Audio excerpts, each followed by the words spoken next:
ನಮಸ್ಕಾರ ಪ್ರಿಯ ವೀಕ್ಷಕರೇ, ಯೇಸು ಕ್ರಿಸ್ತನ ಪವಿತ್ರ ನಾಮದಲ್ಲಿ ನಿಮಗೆ ಸುಸ್ವಾಗತವನ್ನು ಕೋರಲು ಬಯಸ್ತೇನೆ.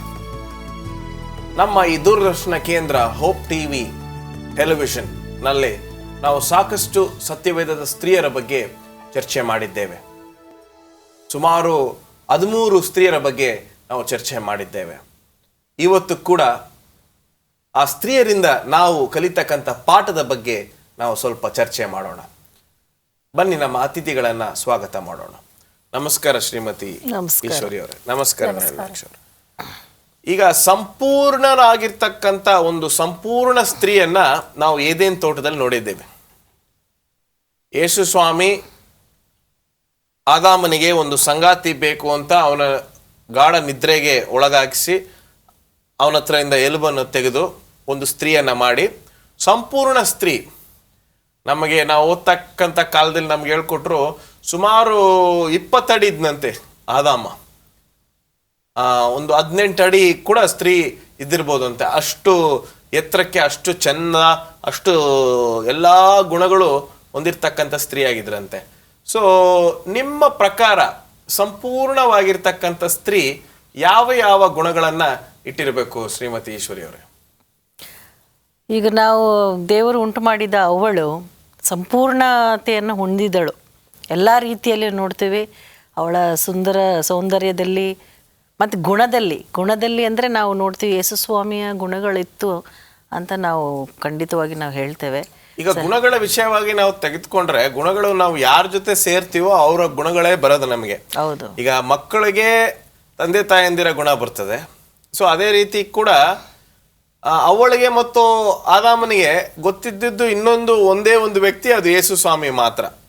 ಸೊ ಖಂಡಿತವಾಗ್ಲೂ ಅವಳಿಗೆ ಯೇಸು ಸ್ವಾಮಿಯ ಗುಣಾಧೀಕ್ಷೆಗಳು ಖಂಡಿತವಾಗ್ಲೂ ಇರುತ್ತೆ ಅಲ್ವೇ?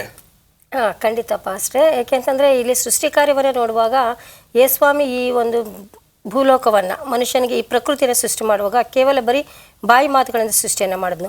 ಆದರೆ ಆದಾಮನನ್ನು ಸೃಷ್ಟಿ ಮಾಡುವಾಗ ಸ್ವತಃ ತನ್ನ ಕೈಗಳಿಂದ ಸೃಷ್ಟಿ ಮಾಡಿದ್ರು. ಮಣ್ಣನ್ನು ತೆಗೆದುಕೊಂಡನು, ಬೊಂಬೆಯನ್ನು ಮಾಡಿದ್ನು, ಒಂದು ಆಕಾರವನ್ನು ಕೊಟ್ಟನು, ತನ್ನ ಬಾಯಿಯ ಮೂಲಕ ಒಂದು ಶ್ವಾಸವನ್ನು ಊದಿದ್ನು. ಶ್ವಾಸವನ್ನು ಊದಿ ಅವನಿಗೆ ಬದುಕುವಂಥ ಒಂದು ಪ್ರಾಣಿಯನ್ನಾಗಿ ಮಾಡಿದ್ನು. ಅವಳಿಗೆ ಸರಿ ಬೀಳ್ತಕ್ಕಂಥ ಸಂಗಾತಿ ಬೇಕು ಅಂತ ಹೇಳಿಕೊಂಡು ನೀವು ಹೇಳ್ದಂಗೆ ಗಾಢ ನಿದ್ರೆಯಿಂದ ಅವಳನ್ನು ಇಲ್ಲಿ ಸೃಷ್ಟಿ ಮಾಡಿದ್ನು. ಹಾಗಾಗಿ ದೇವರು ಫಸ್ಟು ಮುಟ್ಟಿ ಮಾಡಿರ್ತಕ್ಕಂಥ ಒಂದು ವಸ್ತು ಅಥವಾ ಒಂದು ವ್ಯಕ್ತಿ ಅಂತ ಹೇಳಿದ್ರೆ ಆದಾಮ ಮತ್ತು ಹವ್ವಳು. ಹಾಗಾಗಿ ಏದೇನ್ ತೋಟದಲ್ಲಿ ಪ್ರತಿದಿನ ನಾವು ಸಂಧಿಸ್ತಾ ಇದ್ರು, ಇದೆಲ್ಲ ಮಾಡ್ತಾ ಇದ್ರು ಅಂತ ನಾವು ಸತ್ಯದ ಮೂಲಕ ನಮಗೆ ಗೊತ್ತಾಗಿದೆ. ಹಾಗಾಗಿ ಕ್ರಿಸ್ತನ ಒಂದು ಗುಣನಡತೆಗಳು ಇವಳಲ್ಲಿ ಇರೋದ್ರಲ್ಲಿ ಆಶ್ಚರ್ಯ ಏನಿಲ್ಲ, ಖಂಡಿತ ಇತ್ತು ಅಂತಲೇ ನಾನು ಹೇಳಲಿಕ್ಕೆ ಇಷ್ಟಪಡ್ತೀನಿ. ಈಗ ಸಾರಳ ವಿಚಾರಕ್ಕೆ ಬರೋಣ. ಸಾರಳ ವಿಚಾರವನ್ನು ನಾವು ತೆಗೆದುಕೊಂಡಾಗ ಒಂದು ದೊಡ್ಡ ವಾಗ್ದಾನವನ್ನು ಸಾರಳ ಗಂಡನಿಗೆ ದೇವರು ಮಾಡ್ತಾರೆ.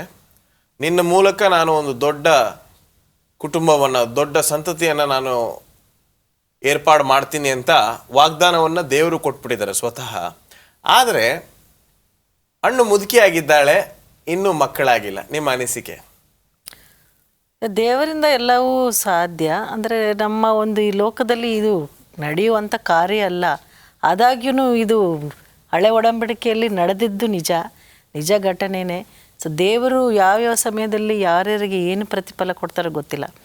ಅದೇ ರೀತಿಯಲ್ಲಿ ನಾವು ಸಾರಳ ವಿಷಯದಲ್ಲಿ ನೋಡುವಾಗ ಅವಳು ಮುಪ್ಪಿನ ವಯಸ್ಸಿನಲ್ಲಿ ಅವಳು ಗರ್ಭಿಣಿ ಧರಿಸಿದ್ಲು ಅಂತ ನೋಡ್ತೀವಿ. ಸೊ ಇದು ಒಂದು ದೇವರ ಒಂದು ಕೃಪೆ, ಒಂದು ಆಶೀರ್ವಾದ ಅಂತ ನಾನು ಅನ್ಕೋತೇನೆ. ಸೊ ಸಾರಳ ಒಂದು ವಿಚಾರವನ್ನು ತೆಗೆದುಕೊಂಡಾಗ ತಾಳ್ಮೆಯಿಂದ ಕಾಯಿರಿ, ದೇವರು ನಿಮಗೆ ಸೂಕ್ತವಾದ ಸಮಯದಲ್ಲಿ ಅವನು ಮಾಡಿರ್ತಕ್ಕಂಥ ವಾಗ್ದಾನಗಳನ್ನು ನಿಮ್ಮ ಮೂಲಕ ಸರಿಪಡಿಸ್ತಾನೆ ಅಲ್ವೇ? ಖಂಡಿತ ಪಾಸ್ಟ್ರೆ. ಯಾಕೆಂತಂದರೆ ನಾವು ಯಾವಾಗಲೂ ಕೂಡ ತಾಳ್ಮೆ ಬೇಕು. ಅವಳು ನಂಬಿಗಸ್ತ ಸ್ತ್ರೀ ಆಗಿರೋದ್ರಿಂದನೇ ತಾನೇ ಒಂದು ಹೆಣ್ಣಾಗಿದ್ರೂ ಕೂಡ ಆ ನಂಬಿಕೆಯ ವ್ಯಕ್ತಿಗಳ ಒಂದು ಪಟ್ಟಿಯಲ್ಲಿ ಅವಳ ಹೆಸರನ್ನು ನಾವು ಸತ್ಯವೇದದಲ್ಲಿ ನಾವು ನೋಡ್ತಾ ಇದ್ದೀವಿ. ಅಂತಹ ತಾಳ್ಮೆ, ಅಂತಹ ನಂಬಿಕೆ ನಮ್ಮ ಸ್ತ್ರೀಯರಲ್ಲಿ ನಮ್ಮಲ್ಲಿ ಇರಬೇಕು ಅನ್ನೋದನ್ನು ನಾವು ಅವಳ ಮೂಲಕ ಕಂಡುಕೊಳ್ಬೇಕಾಗಿದೆ. ಮಿರಿಯಮ್ಮಳನ್ನು ತೆಗೆದುಕೊಂಡಾಗ ಮೋಶೆಯ ಸಹೋದರಿ ಎಷ್ಟು ಸುಂದರವಾಗಿ, ಎಷ್ಟು ಆ ಚಿಕ್ಕ ವಯಸ್ಸಿನಲ್ಲಿ, ಸತ್ಯವೇದದಲ್ಲಿ ಸ್ವಲ್ಪ ನಾವು ಗಾಢವಾಗಿ ಸ್ವಲ್ಪ ಓದಂಗಿದ್ರೆ ಅವಳಿಗೆ ಸುಮಾರು 10 ವಯಸ್ಸಿತ್ತು. ಆ 10 ವಯಸ್ಸು ಸಮಯದಲ್ಲಿ ತನ್ನ ಒಂದು ತಮ್ಮನನ್ನ, ಸಹೋದರನನ್ನ ಆ ಬುಟ್ಟಿಗೆ ಹಾಕಿ ನೀರಲ್ಲೂ ಬಿಟ್ಟು ತುಂಬ ಜವಾಬ್ದಾರಿಯಿಂದ ನೋಡಿಕೊಂಡಿರ್ತಕ್ಕಂಥ ಒಂದು ವಿಷಯವನ್ನು ನಾವು ಯೋಚನೆ ಮಾಡಿದಾಗ ಅದು ಒಂದು ಮಾದರಿಯ ಸ್ತ್ರೀ ಅಲ್ವೇ? ಮಾದರಿಯ ಸ್ತ್ರೀ ಖಂಡಿತವಾಗಿಯೂ. ಆಕೆ ಆ ತಮ್ಮನಲ್ಲಿಟ್ಟಂಥ ಪ್ರೀತಿ ತೋರಿಸುತ್ತೆ ಮತ್ತು ಜವಾಬ್ದಾರಿ.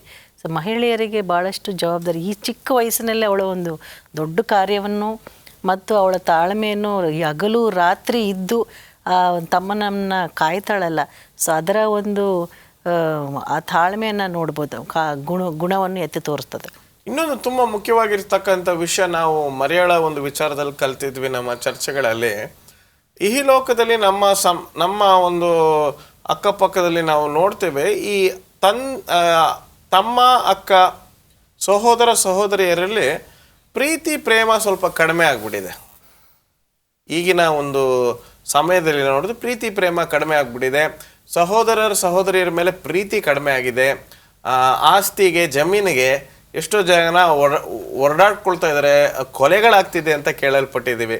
ಸೊ ಅಣ್ಣ ತಮ್ಮ ಅಕ್ಕ ತಂಗಿಯ ಪ್ರೀತಿ ಹೇಗಿರಬೇಕು ಅಂತ ನಾವು ಮರಿಯಮ್ಮಳನ್ನ ನೋಡಿ ಕಲ್ತ್ಕೊಳ್ತೀವಿ ಅಲ್ವೇ?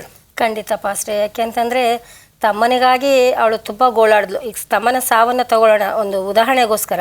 ಇಲ್ಲಿ ತಮ್ಮನು ಮರಣವನ್ನು ಅಪ್ಪಿದ್ದಾನೆ ಅಂದ ತಕ್ಷಣ ಅವಳು ಎಷ್ಟು ಗೋಳಾಡಿದಾಳೆ ಅಂತ ಹೇಳಿದ್ರೆ, ಅಯ್ಯೋ ಬಹುಶಃ ಯೇಸು ಕ್ರಿಸ್ತನು ಇದ್ದಿದ್ರೆ ನನ್ನ ತಮ್ಮ ಸಾಯ್ತಾ ಇರಲಿಲ್ಲ, ಬದುಕಿರ್ತಾ ಇದ್ನು, ಯಾಕಪ್ಪ ಹಿಂಗಾಯಿತು ಅಂತ ಹೇಳ್ಕೊಂಡು ಆ ಒಂದು ಪ್ರೀತಿಯನ್ನು ನಾವು ಇಟ್ಕೊಳ್ಬೇಕು. ಸುಮ್ಮನೆ ಆಸ್ತಿ ಪಾಸ್ತಿ ಅದಕ್ಕೋಸ್ಕರ ಒಡ ಹುಟ್ಟಿದ್ರು ಜಗಳ ಆಡಿಕೊಂಡು ಕಚ್ಚಾಡಿಕೊಂಡು ದೂರ ಆಗೋದ್ರ ಬದಲು ಆ ಪ್ರೀತಿಯನ್ನು, ಇಲ್ಲಿ ಮರಿಯಳು ಹೇಗೆ ತಮ್ಮನ ಮೇಲೆ ಪ್ರೀತಿಯನ್ನು ಇಟ್ಕೊಂಡಿದ್ಲೋ ಅದೇ ರೀತಿ ಆ ಪ್ರೀತಿಯಿಂದ ಇರಬೇಕು ಅನ್ನೋದನ್ನು ನಾವು ಇವಳ ಮೂಲಕ ತಿಳಿಬೇಕಾಗಿದೆ. ನೀವು ಮರಿಯಳ ಬಗ್ಗೆ ತುಂಬಾ ಸುಂದರವಾಗಿರ್ತಕ್ಕಂಥ ವಿಷಯವನ್ನ ಹೇಳಿದ್ದೀರಾ. ಶ್ರೀಮತಿ ಈಶ್ವರಿ ಅವರು ಮಿರಿಯಮ್ಮಳ ಬಗ್ಗೆ ವಿಷಯವನ್ನ ನಾವು ಮಾತಾಡ್ತಿದ್ವಿ. ಮಿರಿಯಮ್ಮಳು ಎಷ್ಟು ಒಳ್ಳೆಯ ರೀತಿಯಲ್ಲಿ ತಮ್ಮನನ್ನ ನೋಡ್ಕೊಂಡ್ಲು. ನೀವು ಅದೇ ರೀತಿ ಮರಿಯಳು ಕೂಡ ತನ್ನ ತಮ್ಮನ ಸಾವಿನಲ್ಲಿ ಎಷ್ಟು ಅವಳ ಪ್ರೀತಿಯನ್ನು ತೋರಿಸ್ಲು ಎಂಬತಕ್ಕಂಥ ವಿಷಯವನ್ನ ನೀವು ಹೇಳ್ಕೊಟ್ರಿ. ಸೊ ಇನ್ನು ನಾವು 2-3 ಸ್ತ್ರೀಯರ ಬಗ್ಗೆ ನಾವು ಕಲೀಲಿಕ್ಕೆ ಹೋಗೋಣ. ಅದರ ಮುಂಚೆ ಒಂದು ಸಣ್ಣ ವಿರಾಮಕ್ಕೆ ಸಮಯವಾಗಿದೆ. ಆ ನಂತರ ನಾವು ಚರ್ಚೆಯನ್ನು ಮುಂದುವರಿಸೋಣ. ಪ್ರಿಯ ವೀಕ್ಷಕರೇ, ಎಲ್ಲ ಸತ್ಯವೇದ್ಯಗಳಲ್ಲಿ ಇರ್ತಕ್ಕಂಥ ಸ್ತ್ರೀಯರ ಬಗ್ಗೆ ನಾವು ಚರ್ಚೆ ಮಾಡೋಕ್ಕಾಗೋದಿಲ್ಲ. ಆದರೆ ಕೆಲವು ಸ್ತ್ರೀಯರ ಬಗ್ಗೆ ಚರ್ಚೆ ಮಾಡಿ ಅವರ ಜೀವನದಿಂದ ನಾವು ಒಂದೊಂದು ವಿಷಯಗಳನ್ನು ಕಲೀಲಿಕ್ಕಿದ್ದೇವೆ. ಒಂದು ಸಣ್ಣ ವಿರಾಮಕ್ಕೆ ಹೋಗಿ ವಿರಾಮದ ನಂತರ ನಮ್ಮ ಒಂದು ಈ ಭಾಷಣ ಮುಂದುವರಿಸ್ತದೆ. ನಮಸ್ಕಾರ. ವೆಲ್ಕಮ್ ಬ್ಯಾಕ್ ಪ್ರಿಯ ವೀಕ್ಷಕರೇ. ಬನ್ನಿ ನಮ್ಮ ಚರ್ಚೆಯನ್ನು ಮುಂದುವರಿಸೋಣ. ಶ್ರೀಮತಿ ಈಶ್ವರಿ ಅವರೇ, ಶ್ರೀಮತಿ ನಳಿನಾಕ್ಷ ಅವರೇ, ನೀವಿಬ್ರು ಈಗ ನಾವು ಎಷ್ಟೋ ಚರ್ಚೆಗಳನ್ನು ಮಾಡಿದ್ದೇವೆ.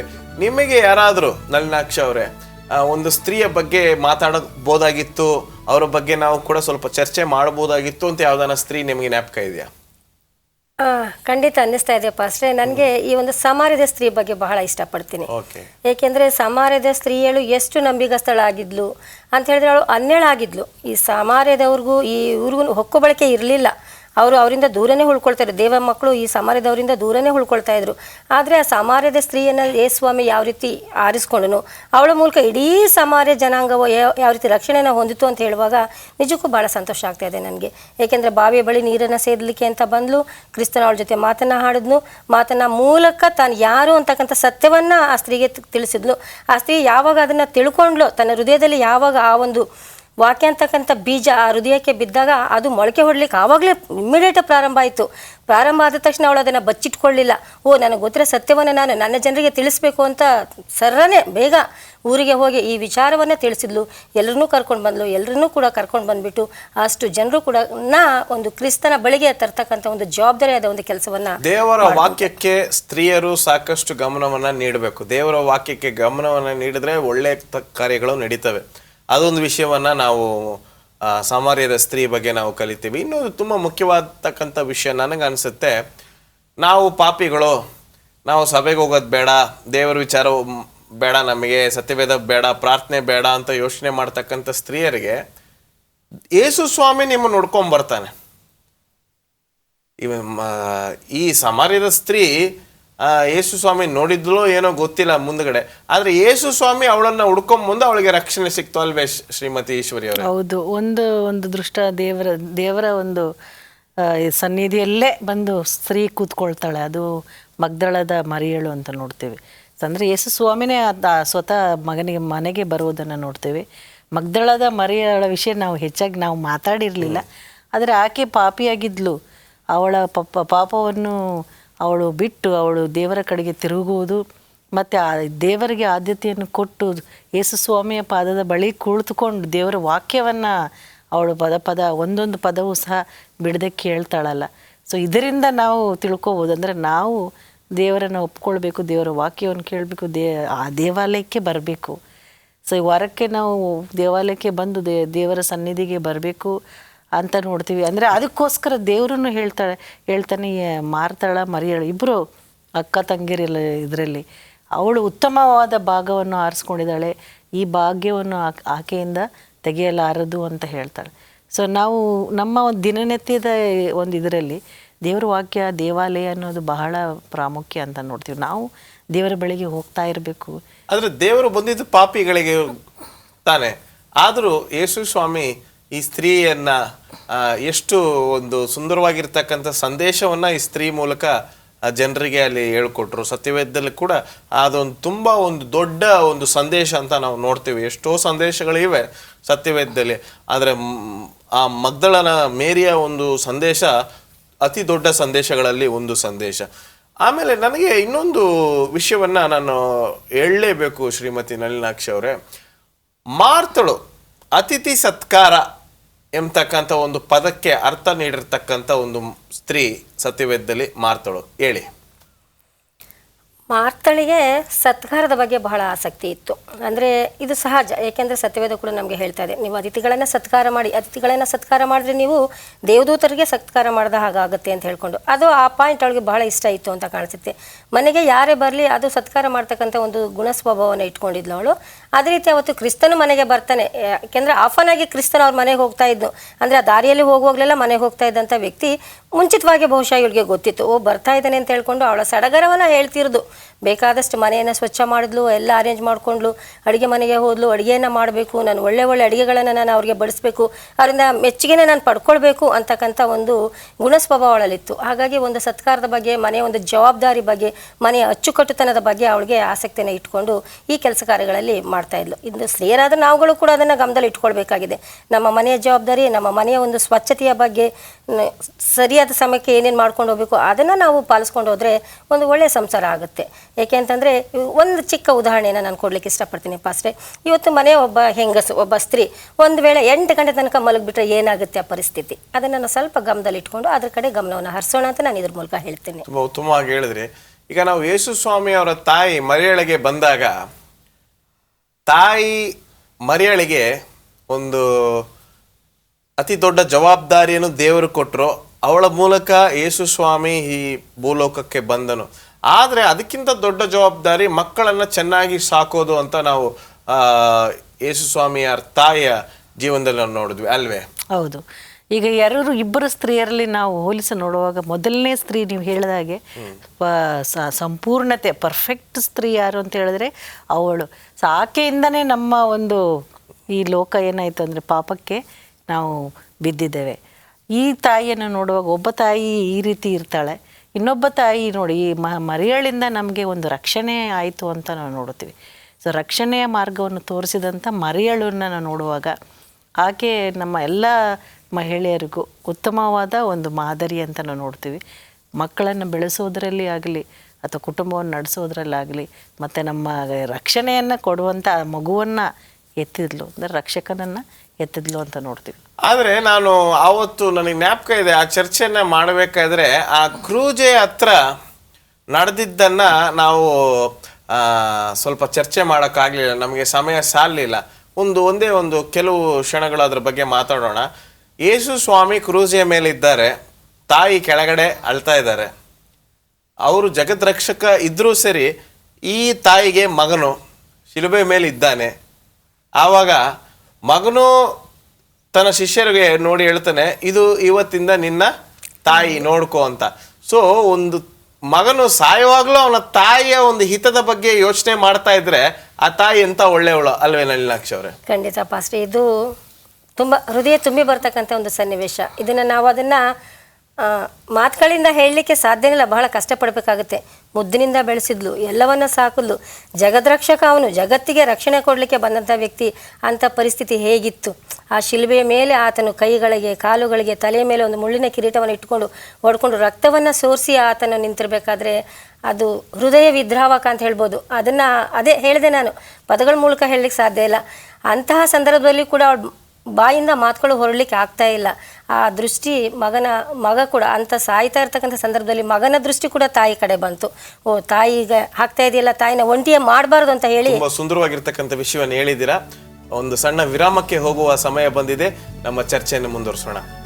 ಪ್ರಿಯ ವೀಕ್ಷಕರೇ, ಇನ್ನೂ ಕೆಲವು ಸ್ತ್ರೀಯರ ಬಗ್ಗೆ ಅವರ ಜೀವನದಿಂದ ನಾವು ಕಲಿತಕ್ಕಂಥ ಪಾಠವನ್ನ ಮುಂದುವರಿಸೋಣ ಒಂದು ಸಣ್ಣ ವಿರಾಮದ ನಂತರ.